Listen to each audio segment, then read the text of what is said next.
Okay, guys, we are officially starting our group chat today. And in this group chat, what I've done is made kind of a list of the most common objections that we get in texting, negotiation, and phone calls. This can be used for texting or phone calls.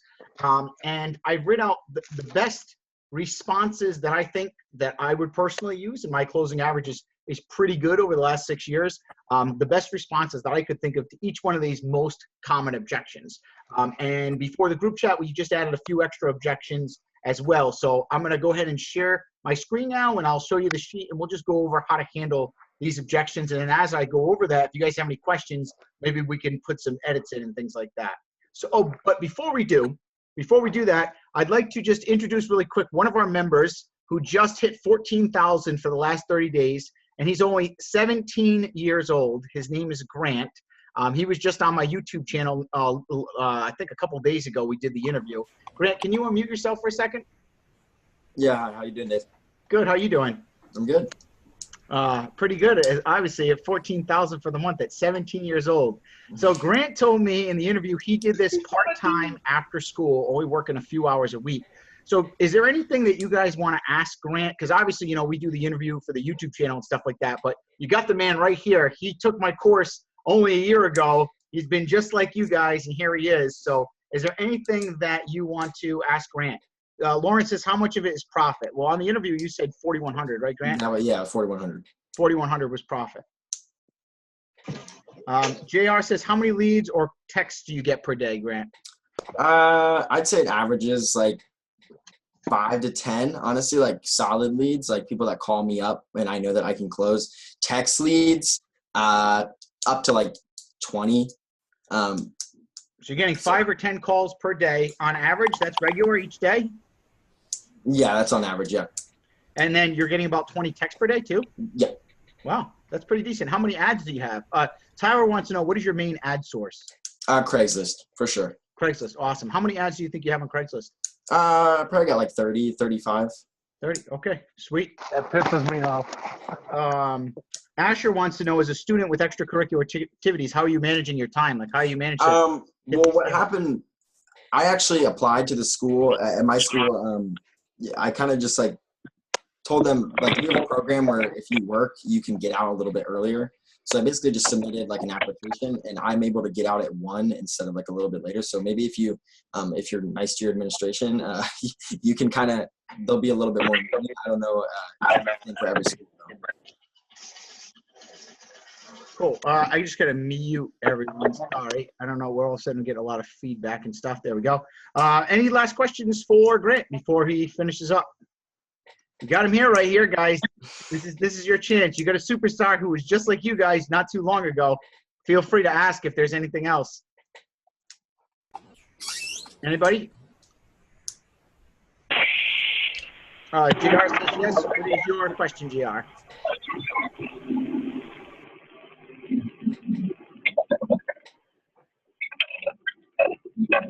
Timothy wants to know what's your average closing average. I mean, not amazing. Probably like 50%. Probably like 5 out of 10 people I close. Hold on 1 second. I'm trying to find out where that noise is coming from. I apologize. Is it?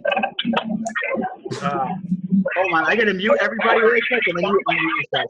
Okay. Wow. Okay. Go ahead and unmute yourself, Grant. Okay. There we go. Wow, that's much better. I don't know what was going on there. We were in a spaceship. Okay, go ahead. So, someone said, is this the only course that you've taken so far? Yes. Yes, the only course. Someone says, do you always buy phones at the price you offer the seller? What's that? They said, do you always buy phones at the first price you offer the seller? You have to. Do they say no? You're saying like, oh, of course they say no. Yeah. Are you saying like, do I have to negotiate, or do they take my first offer? Yeah, I think he's asking, do they always take your first offer? Oh, it's rare when people will take my first offer. Yeah, I was going over that with my employee today, and I noticed like a lot of the times he wouldn't respond back after the first offer, and I was like, why haven't you should be making like 4 offers till they tell you. Following up all the time. Like if they don't answer me throughout the whole week, I'll say, are you still interested in selling multiple times? And that's how I get the leads to keep coming in. Oh, absolutely. Absolutely. Someone said, is your Craigslist mostly long form ads? What type of Craigslist ads are you using? Both. I mean, because I had some trouble with flagging and stuff, and then I kind of just switched over to doing the paid ones. A lot of paid ads, so that way they won't get flagged as easily. I just kind of varied up. Like if one account is getting flagged more than others, I'll definitely try to make it more creative. I mean, both basically. Cool. And someone says, do you base your offers from the quick reference offer guide? I do not. I mean, I just kind of know. I don't know. I mean, I've been doing it for a little bit, so I just kind of know the prices, I guess. I mean, sometimes I'll type it into my calculator and I'll just kind of calculate it out to see how much I want to make on it. Someone else says, when you pick up phones, you make them come to you. Yeah, for sure. There's a McDonald's like 10 minutes down the street from me, and I'll tell people to go there.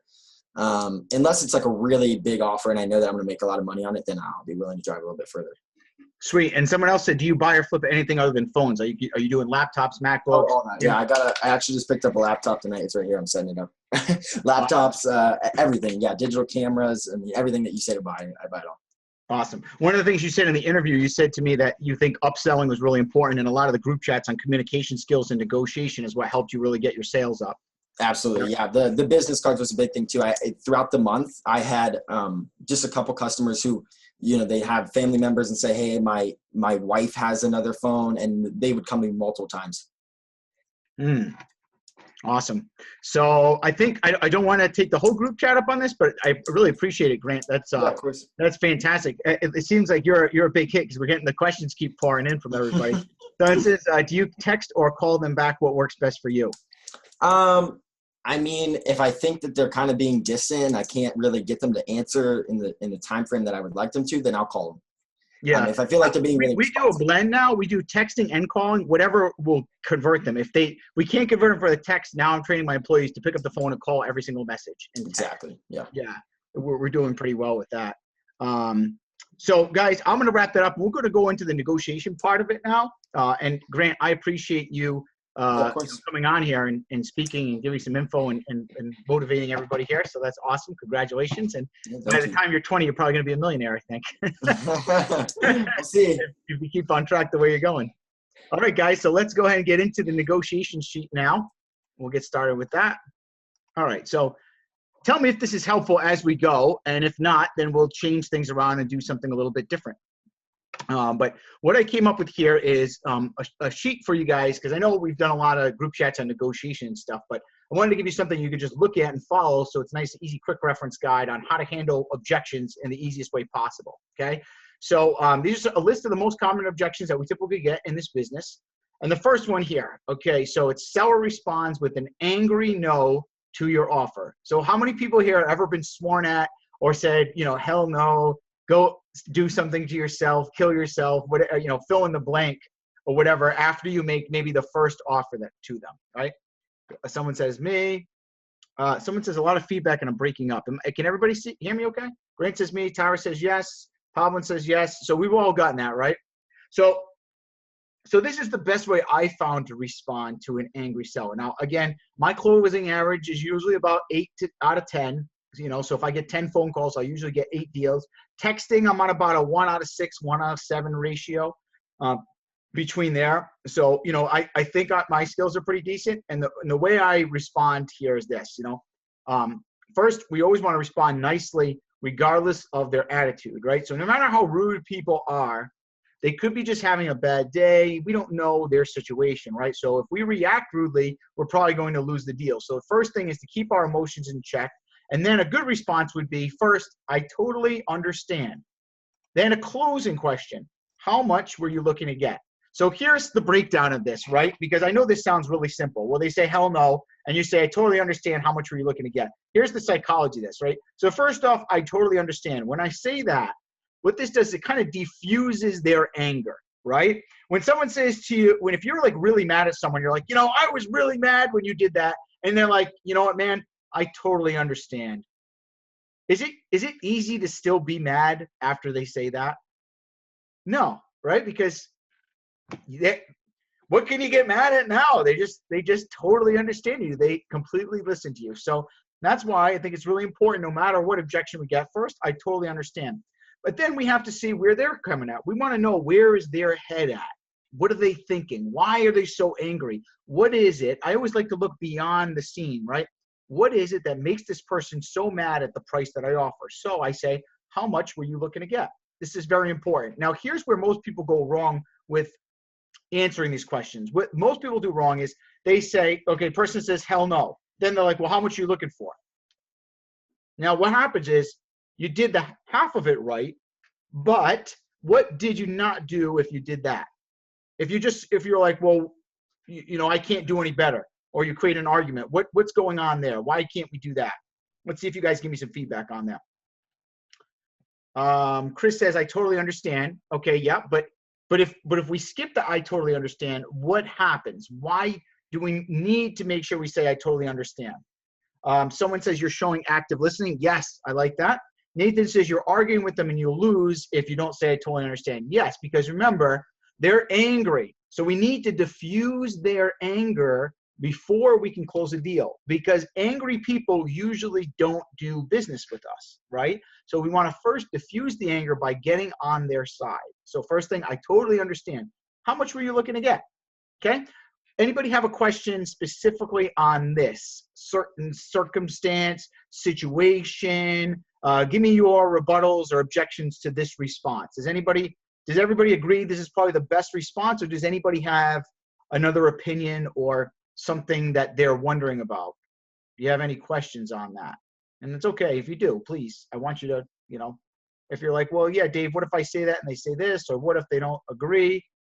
Let me hear what the excuses in your head are, or how you're feeling about this. Okay, G Ranger has one. Okay, go ahead. You can just say it. Just type it out.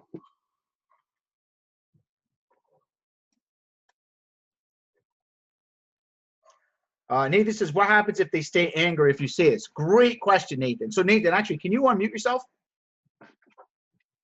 Are you okay to chat? I can chat. Cool. So Nathan, I figure it might be easier just to talk to you this way. So this is a great question, Nathan, right? Because the first time we say, I totally understand, they might stay angry. Okay, so that was a great question, because you're right. It's not always going to diffuse them if they have a lot of anger, okay? So what do we do? What do you guys think would be the best solution? If they're still angry after we say, I totally understand, what do you think our goal should be first before we try to close the deal? Anybody take a guess? Try to find some common ground and get on their side. That's possible, but it's not exactly what we really want to do. It was a good answer, but I think there's something a little bit more targeted we can do that will help us close the deal. Christian says, find out how much they want for it. No. The first thing we need to do is to understand where they're coming from. We've got to diffuse their anger and find out what is making them angry. Okay, now you guys all had good suggestions, and they're all kind of related, but number one thing, we want to focus on the main thing here, right? And the main thing is that they're angry, they don't think our deal is good. And there's a reason for that. Either they're not educated enough, they don't realize what their phone is really worth, right? Have you guys ever had someone that had no clue what their phone is worth? Whether they thought it was, they maybe try to lowball themselves, or they want way too much, right? Just people are not educated. So that could be why he's angry. He could be just angry because he's trying to abuse you and get the best deal. Some people are just angry negotiators, right? But first thing we want to do is kind of get them on our side. So what would be an angry response, Nathan? If I said, I totally understand, Nathan, how much are you looking to get? Be kind of angry at me. Be angry at you? Oh boy. Yeah, like what's like an angry way they would respond after that one? Well, you're trying to lowball me. I was looking for like $600. Okay, that was a good response. Okay, so he's like, you're trying to lowball me. So you listen to when he says that, right? So if the customer accuses you of lowballing, what's the issue here? Is it the price, or is it more the fact that they think you're just trying to get one over them or take advantage of them? What do you think is more the issue, guys? If you watch the anybody watch the triangle of negotiation psychology, where I talk about the three things? You have emotional, you have intrinsic, and you have logical, right? So if you watch that group chat, and if you haven't, I highly recommend, please watch that, the negotiation psychology principles, okay? This is intrinsic, which means they think you're trying to get advantage of them, take advantage of them, or they think you think they're stupid. So that needs to be addressed, and you have to show that person respect, and that will get them back on their side. Logic says if it's a $300 phone, there's no way he's going to be able to get 600. Would you agree on that, Nathan? Right? So if he says, you're just trying to lowball me. Hey, Nathan, I totally understand. First off, at this point, what I would do is get on the phone with this person, because this is going to be a little hard to diffuse in a text, okay? If I was to do it in a text, I would say, I totally understand again. And I would say, so Nathan, so like, for example, seller tells you they want way too much for their phone, okay? Oops, I don't know what I just did there. So this is objection number 2. So let's say he says, you're trying to lowball me. I want 300 for my iPhone 6, okay? So if we haven't made an offer, we would say this, but we've already made an offer, so I'm going to get back to that in a second. So if we've already made an offer and they respond with that, then I would say, so Nathan, I totally understand. Let me add that in there.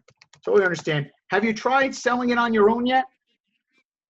So what this does is gives me some information, right? And when I'm inquisitive and I say, I totally understand, Nathan, have you tried selling on your own? This is going to show Nathan at least I'm not trying to get one over on him, because I'm asking him questions to find out what he's done so far. So Nathan, have you tried selling it on your own yet? Yeah, I got it listed up here on Craigslist, and I was trying to get it up on LetGo. Okay, so that's good. Now I know where his anger is coming from. So this is a little bit harder customer and going to be an angrier customer, because what do I have to battle in this situation that I don't with a lot of other calls that we get? What do you think? What's that? For it? Chris says retail price. Chris has got it, right? If he's got the phone on Craigslist and LetGo, who else are your competitors now? All those people calling his ads. So you're going to have a much tougher customer on your hands. Does that make sense, Nathan? All right. So first you have to acknowledge that this guy is going to be a little tough to close, but you really got to get him on your side. And what's the only angle that we can get that person in that situation?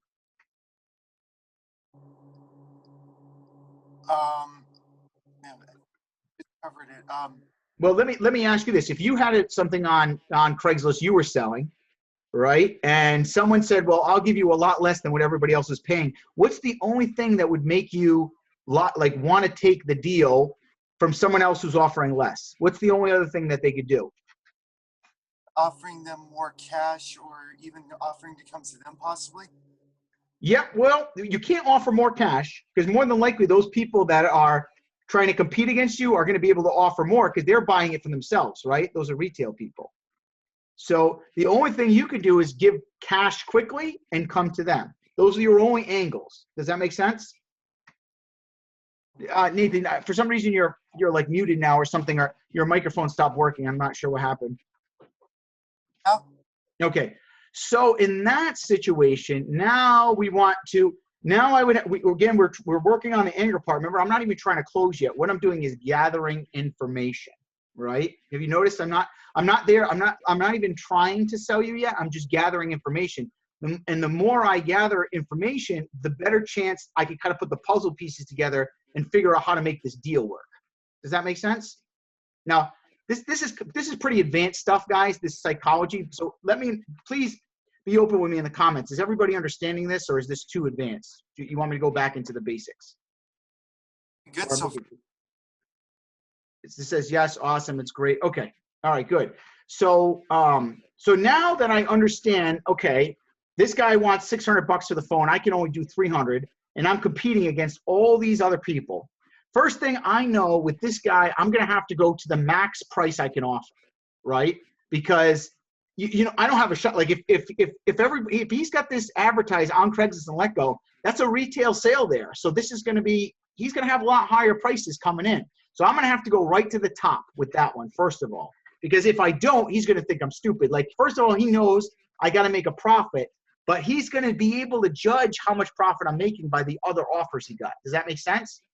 So the profit's got to be very fair in his eyes in order to do this deal, right? So I might say, well, Nathan, you know something, I understand you got a lot coming in. You're probably getting some offers. I can't, unfortunately, compete with the offers that you're getting. But what I could do is I could come to you and I could give you cash in your pocket right now. Now, I don't know if that sounds good to you, but I would love to put cash in your pocket today. What could we work out that would be a deal for both of us?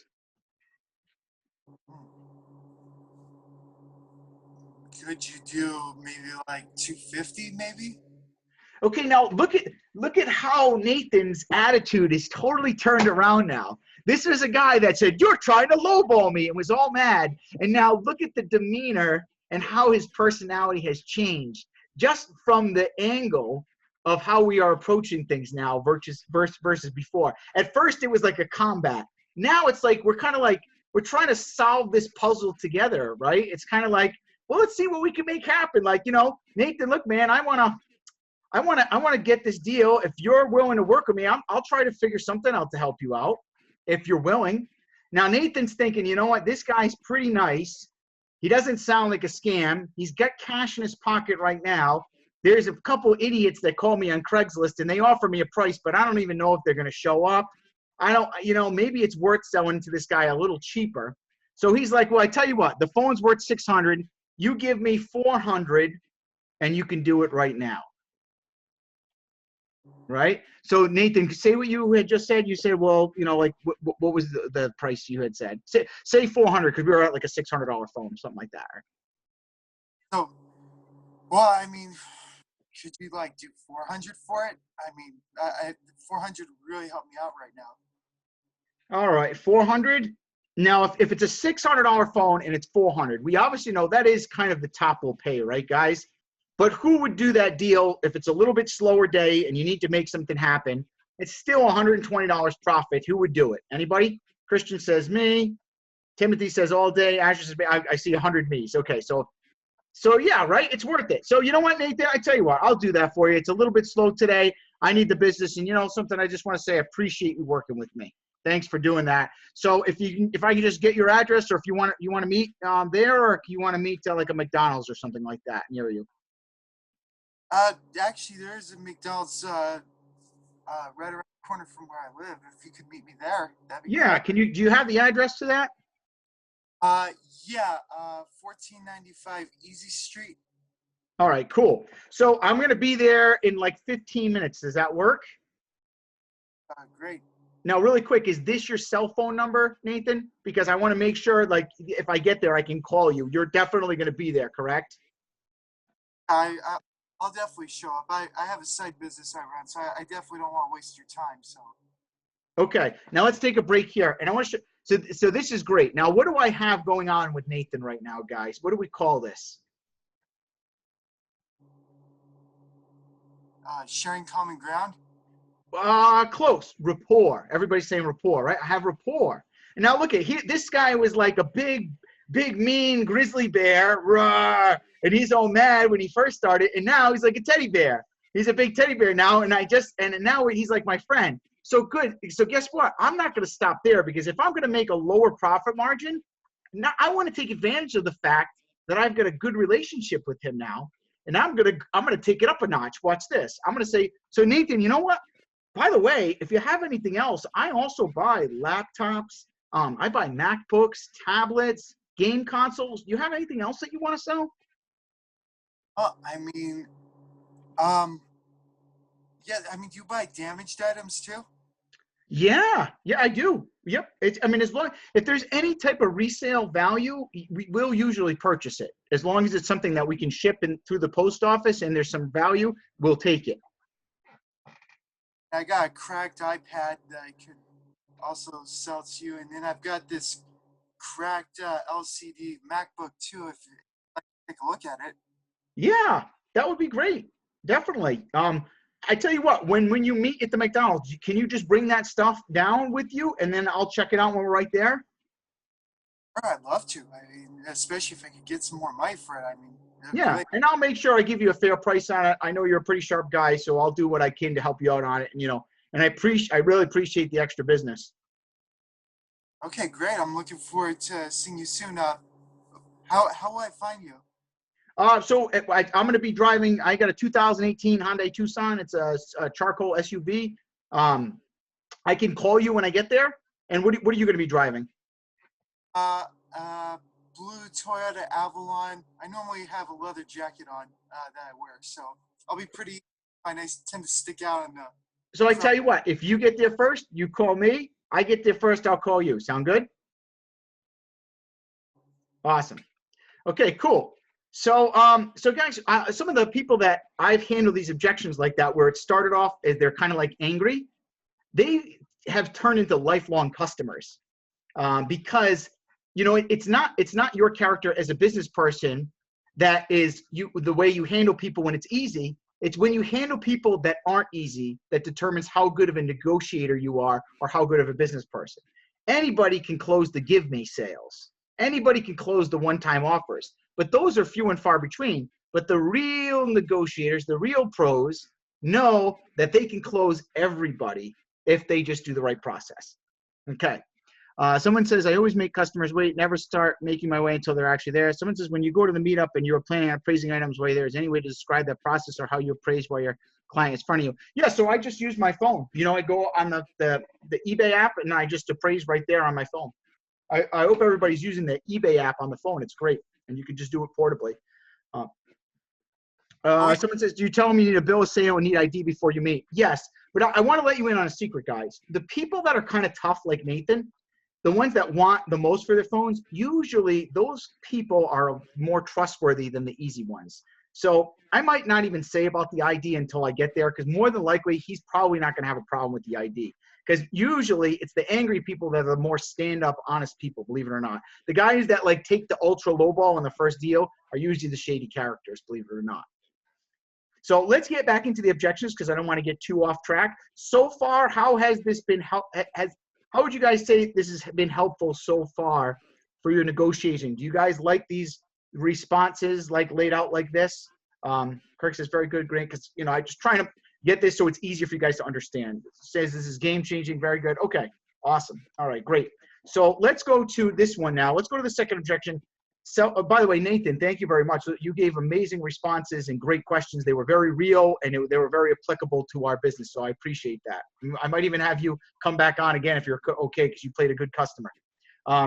The next one is seller tells you they want too much for the phone.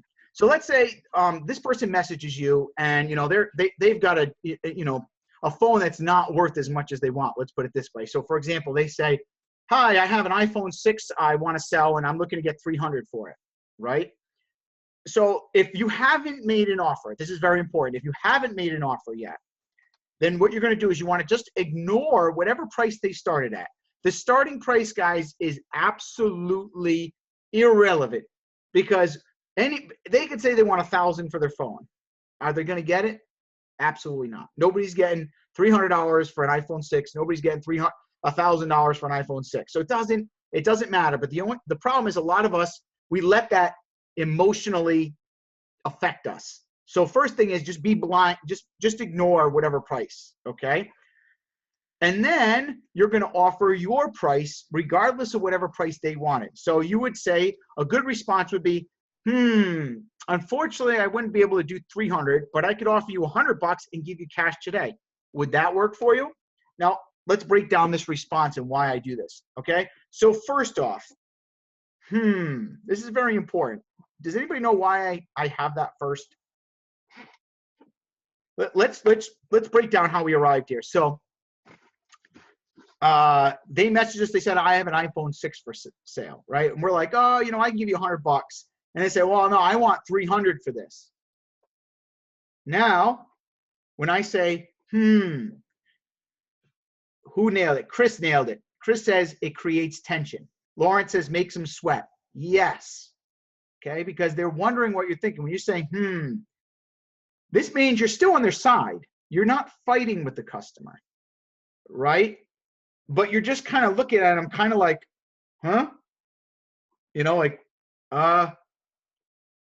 this gives them the hint that you really don't think that their price is probably accurate without you sounding arrogant or confrontational.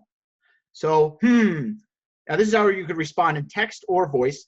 Unfortunately, I wouldn't be able to do 300, but I could offer you 100 and give you cash today. So now I already offered him 100, so I don't want to just say, but I could offer 100. See, we don't see a bad response would be to say, unfortunately, I wouldn't be able to do 300, but I could offer you 100. How does that sound to the person if I said it that way? It's kind of, we're losing rapport, right? We're kind of arguing still a little bit. Anybody, because they're going to be very sensitive now, right? If we're coming from 300 to 100, there's going to be that anger and that resentment a little bit. So we want to diffuse the anger. We want to reduce their emotions by, letting them know that we're sympathetic to them. So, unfortunately, I wouldn't be able to do 300, but I could offer you $100 and I could give you cash today. So now you're reinforcing it with something positive. And, a lot of people look at things just logically when negotiating. So a lot of people that I train, they might say, well, Dave, they know we're going to give them cash today. Yes, but you saying it nicely, it just lets them know that you care and you want the business. When we're doing business with a company, right, guys, do we want to do business with a place that wants our business or doesn't want our business? Has anybody ever been to a place that you could tell they don't really care if they get your business or not? Do they provide good service? Not usually, right? It's terrible, right? But the person who wants you business, you could tell they're motivated. Even when you're mean, they're still kind of responding to you friendly, and they're still asking you nice questions. It doesn't mean they're being pushy, but you can tell that they want your business. And people appreciate that, and they respect it. So when I say, I can offer you $100, I can give you cash today, let them know, I appreciate this.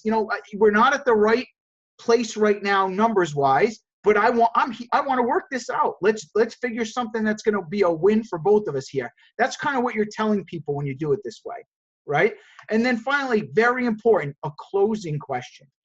Every rebuttal needs to have a closing question at the end of it, because if not, it just leaves things wide open, and we need to stay in control during the negotiation, okay?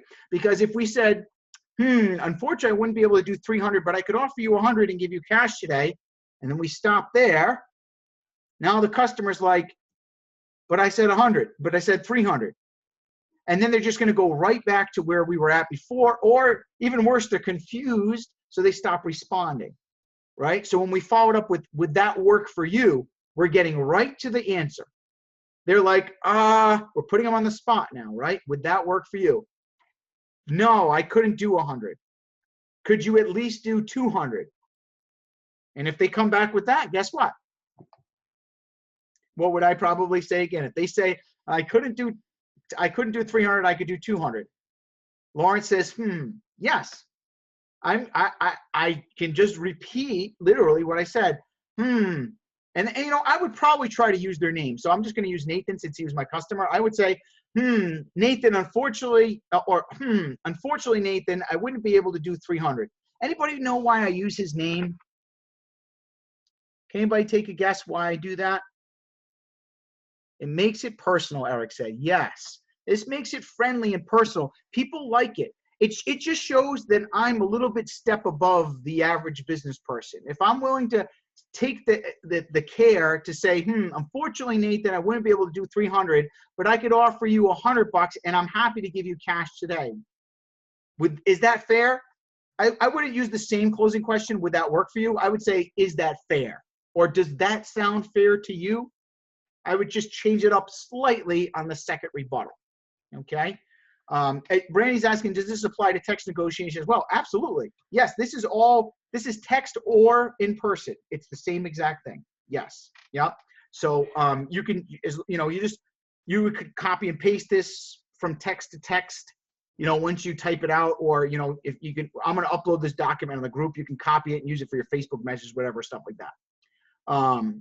Okay, so then the second time around, they would say, unfortunately, Nathan, I wouldn't be able to do 300, but I could offer you $100 and give you cash today. Would that be fair? Right? Now, what if Nathan goes back to the same thing? Well, you know what? You're trying to lowball me. I want at least 200 for this phone. You're always at 100. Well, where do we go from there? We just skip to this part right here. Same exact thing. I totally understand. Have you tried selling it on your own yet? You see, it's just kind of like a strategy. It's like putting little puzzle pieces together. As long as you do the strategy the right way and you put the puzzle together, you get a deal. Does everybody follow that? Does that make sense? Does anybody find this confusing or hard to understand, or like doubts that this works? Anybody have any skepticism on this or questions at all?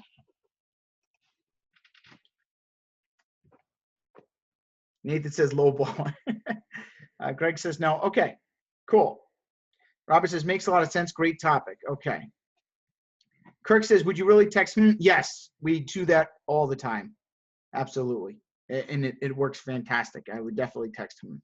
Guys, these responses aren't like the goody two-shoe perfect responses. This is literally what I would say. Like, I'm giving this to my employees and to tell them I want this word for word responded like this. This is not one of those, like, you know, just kind of put it to your own language. Just say it just like this.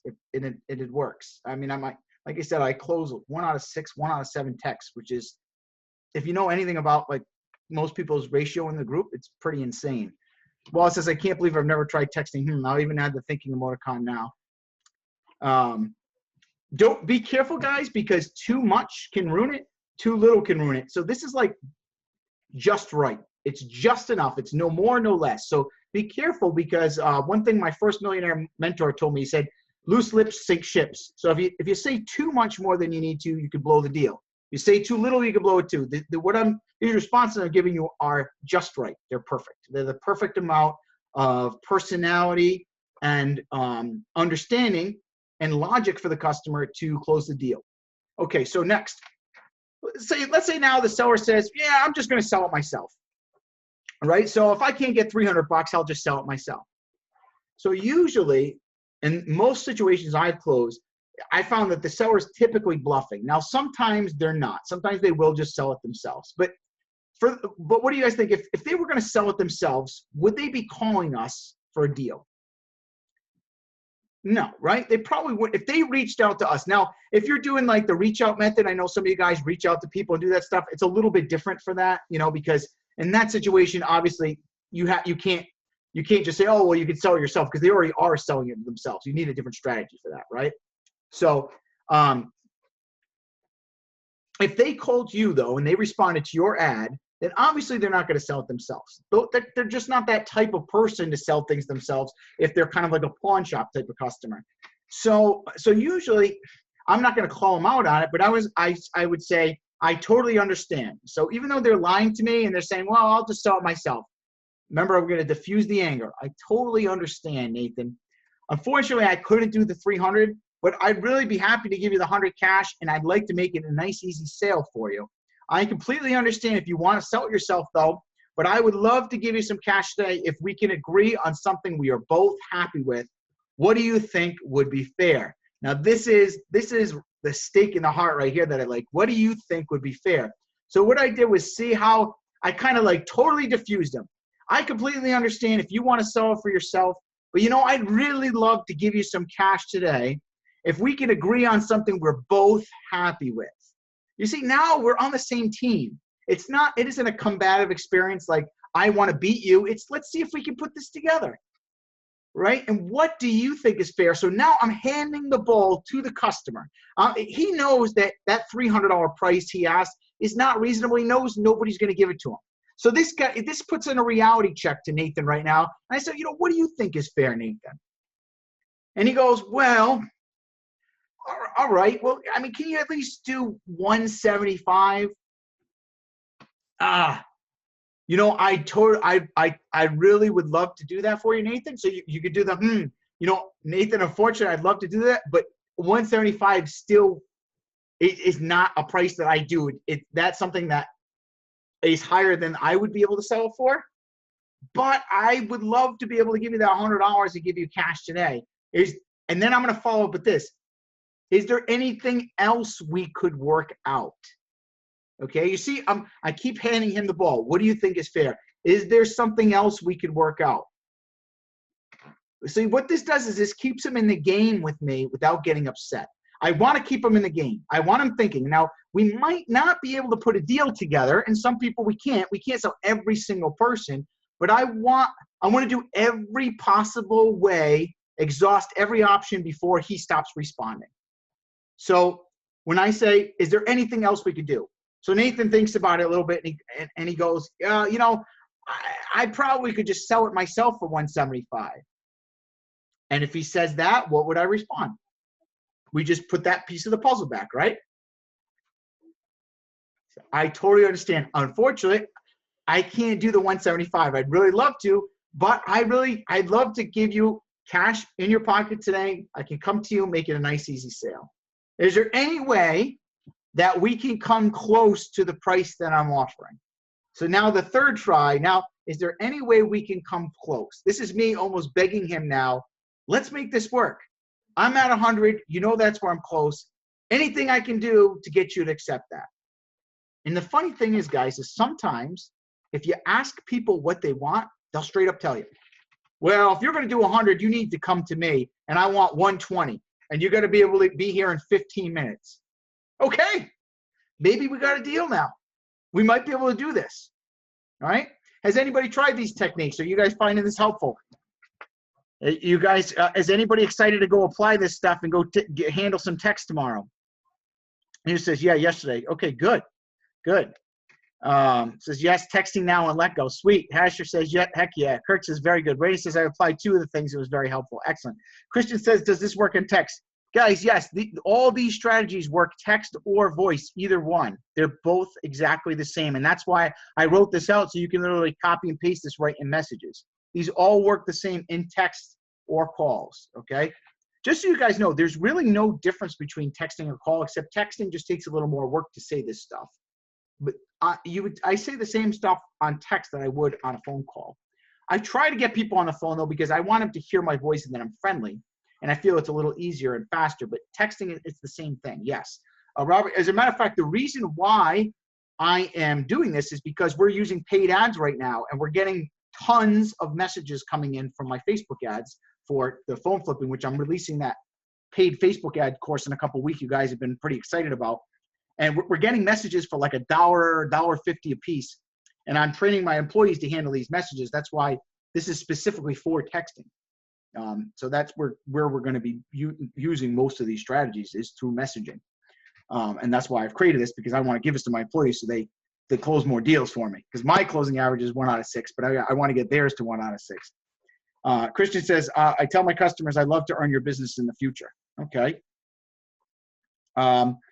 Okay, so let's move on to the next one here. Seller says someone else offered a better price. Anybody gotten that one before? And they say, well, the guy down the street offered me 180, and you're only offering me 100. Anybody got that one? All right, so here's how we handle that one.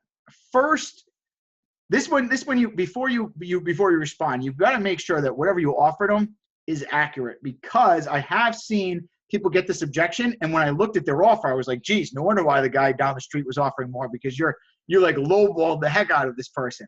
So if you get that objection, just double check your appraisals. And if you don't really know how to double check your appraisals, find someone who's good in the course and ask them if you appraised properly and what your offer was, and see if you were accurate, okay? So this objection takes a little bit of skill and a little bit of trial and error to get better at, okay? Because first you're gonna make sure your offers are good and your appraisals are good, because if that's wrong, well, that's a legitimate reason why you're getting this objection. Because if it's a $400 phone and you're offering people like $150, you're gonna get some people that say this stuff and they're gonna be upset. But if you're offering, like, let's say it's a $400 phone and you're offering them like $280, that's a very fair price. And you really shouldn't go higher than $280 on a $400 phone. So if that's the case, and let's say they say, well, that guy, the guy down the street offered me $380. Well, if it's a $400 phone, what do you think the odds of that guy offering $380 really are? Do you think that person might just be saying that? Or do you think that other person really offered him $380? Usually, it's not true. Now, I have seen it be true, but very rarely. Some people, who knows, maybe the guy down the street made a mistake. Maybe they're lowballing. Maybe, they're just buying it to get business because they want the trade-in, so they'll buy stuff at their store or something. I don't know. But for the most part, usually it's not true. All right? So here's how I handle it. I'd say if they're like, I want $380 on this $400 phone. I'd say, $380 is a great price. I'm not sure how he was able to offer that, But if he's willing to pay that much, I'd go for it. But I would be happy to offer you the 280 for it right now and give you cash today. What works best for you? Okay, so we're kind of calling their bluff in a nice way, and then we're still trying to close. So when we say 280 is a great price, first off, now I'm letting them know, like, wow, that is really good. If someone's willing to offer you 380 and it's only a $400 phone, I would take it. And then I instill some doubt by saying, I'm not sure how he's able to offer that, but if he is, I would definitely go for it. Matter of fact, I'm going to add the word definitely here because when I say that, what does that kind of do to the customer? When I say, I'm not sure how he was able to offer that, but if he was, I definitely would go for it. Anybody know why? What you might be thinking, well, Dave, why are you telling the person to go sell it to somebody else? I don't get that. That sounds silly. No, well, anybody know why? This has gotten me so many deals I can't even say. I closed so many more than my competition because of that one line. Because one, they trust me more. Like, how many people have not done business with someone just because you didn't trust them, right? Trust is one of the #1 deal breakers in business. So instantly, they now trust me. The trust goes up because now they're like, well, this guy's telling me to go sell it to this guy. Okay, he must care about me. He must have my best interest in mind. Also, what does that make them start wondering? What do they start? Makes them kind of second guess themselves a little bit. Like, well, maybe that guy was lying. Maybe that other guy's kind of shady. Maybe he was trying to bait and switch me. Maybe he's offering too much, and when I get there, he's gonna go back on his word. So that I want to start instilling some doubt with the prospect in a nice way. But what I don't do is this. See, here's the wrong way to go about this. The wrong way is to say, 380 is good. I just go for it. You don't want to say it like that. Or nobody can offer 380. The phone's only worth 400. How did he get that price? Don't start arguing with the customer, because when you do that, now you've turned it back into a argumentative, confrontational type of environment. We don't want that. Remember, we want to stay in rapport with them. So, 380 is a great price. I'm not sure how he's able to offer that, but if he's willing to pay that, I would definitely go for it. But we don't want to just totally give up. Now we got to follow up with the close, because I know that I'm going to get this deal, and I get a lot of these deals. So I'm going to say, I would be happy to offer you the 280 for it, and I can give you cash today, right now. What works best for you? Okay, now see, I'm putting the ball in their court again with that. What works best for you? I'm not being assumptive. I'm not being arrogant. I'm just saying, what works best for you? You want to sell it to that guy, or would you like me to come right now and give you cash? How many people you think actually just say, well, okay, I'll do it for the 280 if you're going to come right now? You're going to either get that, or you're going to get people that say, well, can you do any better? And they're going to say, well, can you do higher than 280? Well, if they say that, guess what I know? Anybody know?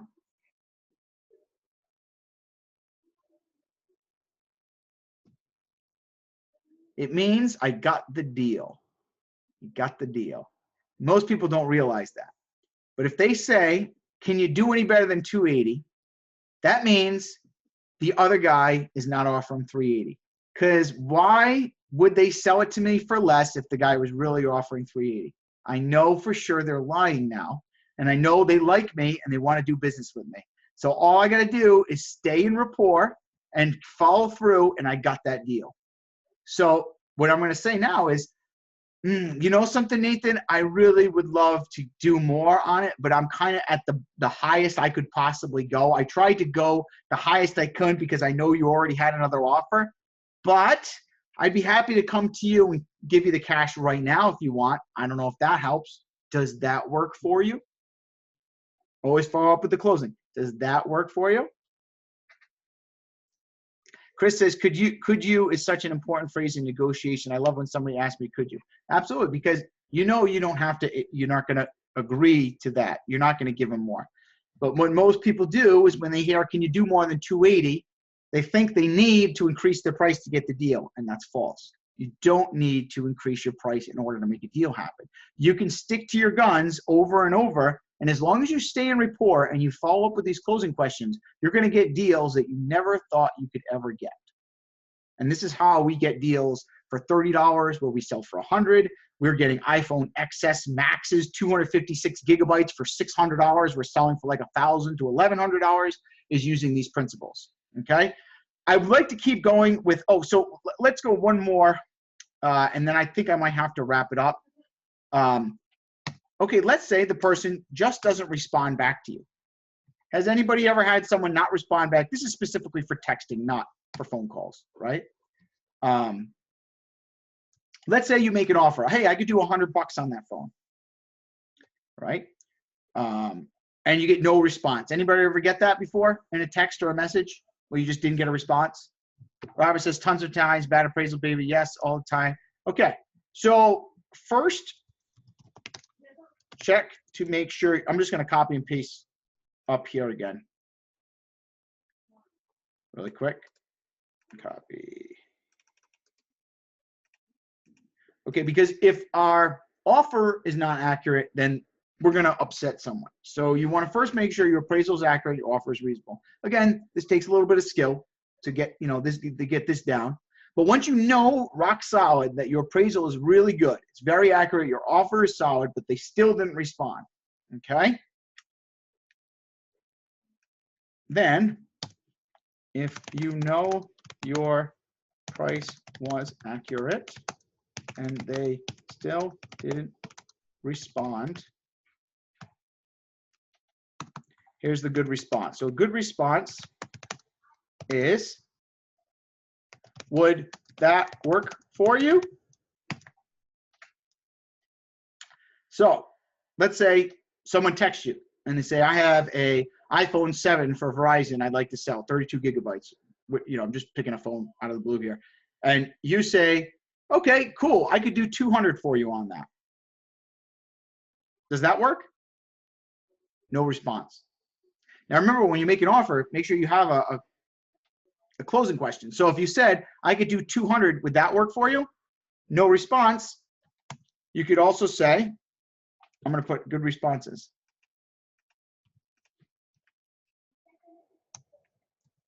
Would that price be fair? See, I always like to bring things down to fairness, right? Because as human beings, we're very we're kind of stickers about being fair. So if they don't feel it's fair, I know that's going to upset them. So the first thing I want to check is, how do they feel? Do they feel it's fair? And if they don't feel it was fair, why don't they? So what I want to do is invoke a question that gets them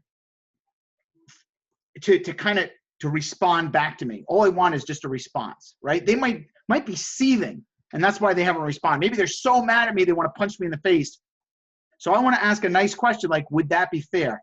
When I do that, what does that tell that person? Even if they haven't responded back to me.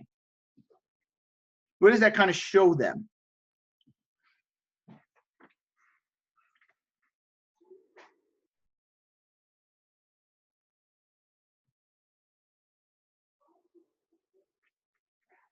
So when you say, would that price be fair? It tells them that I care.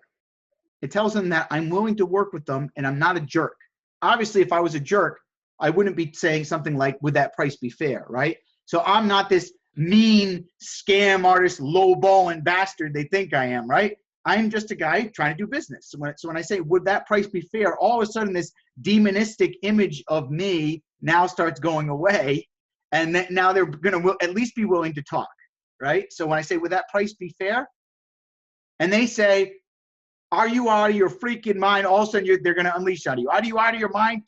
I wanted at least 200 for my phone, and you won't offer me $100. Okay, believe it or not, that is good. Why? Can anybody tell me why that's good if they respond like that? Tell me why that gets me excited.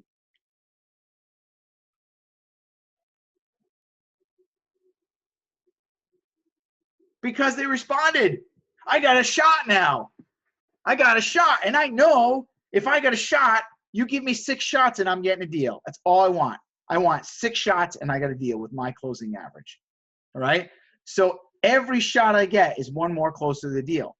So I don't care if I say, would that price be fair? And they're like, no, it's not fair, you low balling bastard, son of a gun. Don't even want to give me what I want for my phone. Why don't you go kill yourself? Where do I respond to? I totally understand. Right? I might, if they get really, really angry, I might even say, I totally understand. I know where you're coming from. How much were you looking to get? You see how easy is this, guys? It's just as simple of just plugging in the right piece of the puzzle based on every scenario. And if we can plug in the right piece each time, we got ourselves a deal, right?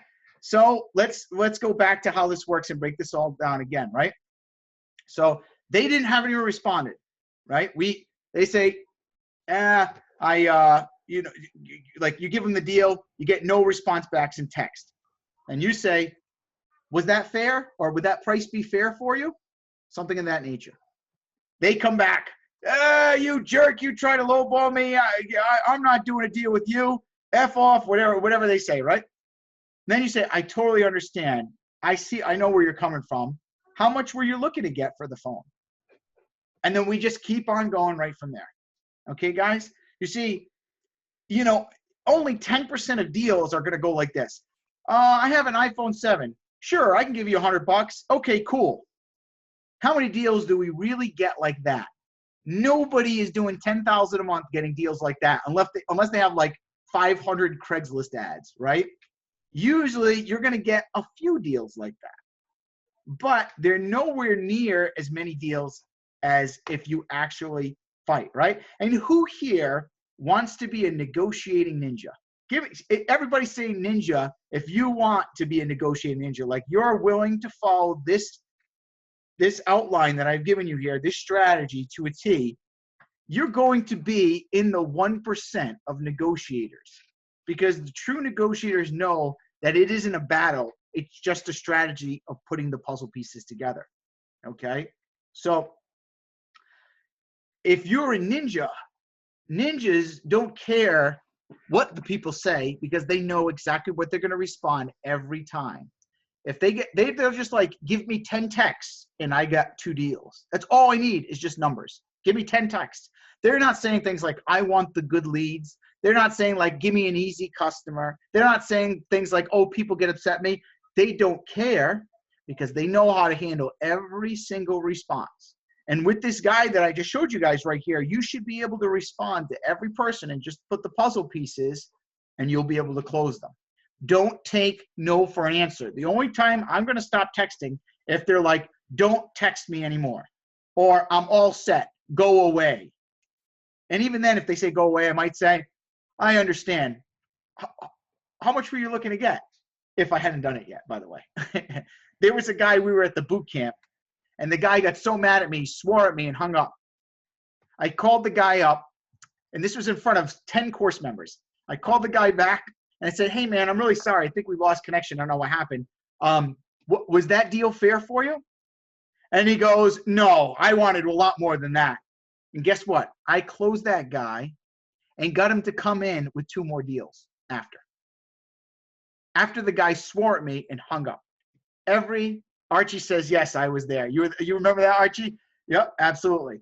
Okay, so guys, don't think that there's the magic customers. We create those deals. I don't care if they're the most angry person. I get excited about the angry people because sometimes they're the easiest when you know how to handle them. All right. Let's go one more objection and then we'll wrap it up for today. So let's just do, I will keep it for that price. I was just calling to find out how much you would give, or I was shopping around. Okay, that type of objection. I was just shopping around. You know, something of that nature. I'll keep it. Oh, for that price, I'll just keep it, or else, you know, or I was just shopping around, blah, blah, blah. Okay. Oops. Let me just do that. Anybody gotten that one before? Okay, so if that happens, we're going to go back to first check to make sure your appraisal is accurate and your offer is reasonable. because if your offers are not good, you're going to probably get this a lot too. So again, we want to check, make sure that whatever offering, it's not something that's insulting. It's a realistic, you're going to make some profit, but you're not, completely taking advantage of them. If you're offering them $200 for, a $450 phone, that's going to be kind of low. You want to make sure your offer is accurate. Okay, so once you know that, if you know your price was accurate, I'm going to copy this here. Oops.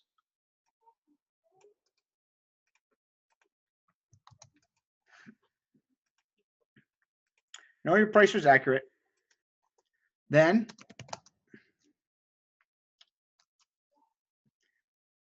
proceed to objection number 1. So we're going to respond to this objection just like the angry no.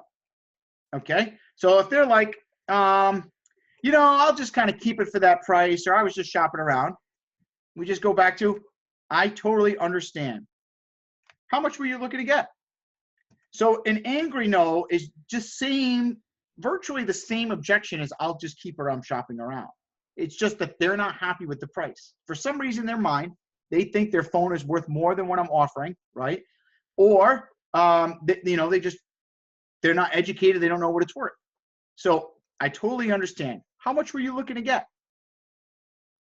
And that's it. So what I want to do is find out, like if this person says, oh, I'll just keep it for that much. Okay, well, how much were you looking to get? And he says, well, for, $100, it's not even worth it. I wanted at least 200. What do you think my strategy would be at that point? Can anybody take a guess where I want to go with that one? Based on what I showed you guys here? What do I want to put together here? Okay, so remember, to solve the puzzle, I need to see where I'm at. What's my number one obstacle here? What's the obstacle if they say, I just want to keep it? My obstacle is it being worth it for them to meet up with me, do the work, and get the cash. That's my obstacle. It's not really the price. It's making it worthwhile for them, right? So either I've got to give them a price that's worthwhile, or maybe we can bundle some other items to get them to come sell. For example, anybody try to offer someone $5 for a phone and they're like, oh, it's not even worth driving for that price. Anybody ever gotten that one? Right? I mean, I get those deals all the time. I can't tell you, we buy probably 5 to 10 phones a week for $5 that we sell for 60, 70, sometimes even $80 or $90. We get them for $5. But in order to do that, you have to kind of try to bundle it with other stuff because $5 really isn't worth their time, right? So what we'll do is we'll use the upselling strategy. So, I totally understand, Nathan. I know $5 isn't a lot.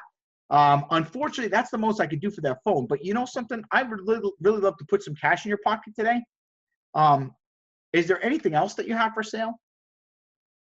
And we buy laptops, MacBooks, tablets, iPods, iPads. Do you have anything else that you'd like to sell today? And he says, well, I have a MacBook. How much you give me on that? All right, do you have the model number? So what I'm going to do is I'm going to now hunt for something else to buy so I make it worthwhile for him to come down and meet me. Has anybody ever tried that strategy? So not only does this help me get that phone for $5 that I'm going to sell for 50 or 60, but the cool part, now I just increased my profit because now I'm buying other things. Now here's another thing that you can do. It's called the break-even method. What I might do is if they have something else I really want, like let's say this person has a MacBook and I know I'll make $200 or $300 off that MacBook.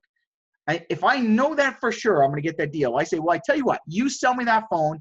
I'll give you $40 for that iPhone 5. Now, I know their iPhone 5S or whatever is only worth 40 or 50, and that's when I'm going to be able to sell it on eBay for. But if it gets me, let's say a MacBook that I'm going to make $300 profit on, I'll break even on the first item to make the deal worth it for them just to get that MacBook. Has anybody ever tried that? This one works fantastic. It's pretty advanced. This is probably more for the more experienced phone flippers, but I've done this so many times, and I'll get people selling me 4 or 5 items at once using that strategy. Because the cool thing is when you offer them more than they know it's worth on the first thing, it's like a psychological wall that comes down in their brain, and like, this guy is pretty cool. He's giving me all the money on that, and then all of a sudden their brain forgets how much all their other stuff is worth magically, and then they just kind of drop the price on those. So it like completely kind of disarms them because you're giving them everything on the first deal, and they're so grateful for that. As a way to reciprocate, they give you a better price on the other items. Okay, so this is if you guys want to like really advance your sales to like 15, 20, 25,000 a month. That's a real advanced strategy that, like, you know, if you're really experienced, you can experiment with that method and it works really well. Okay. Let me over here. I'm just going to put also try to upsell them or bundle other items to make it more appealing for them to sell you their phone for cheap. All right. So guys, really quick, can you guys give me some feedback on this group chat? Honestly, was this really helpful, like a little bit more than the negotiation we had in the past?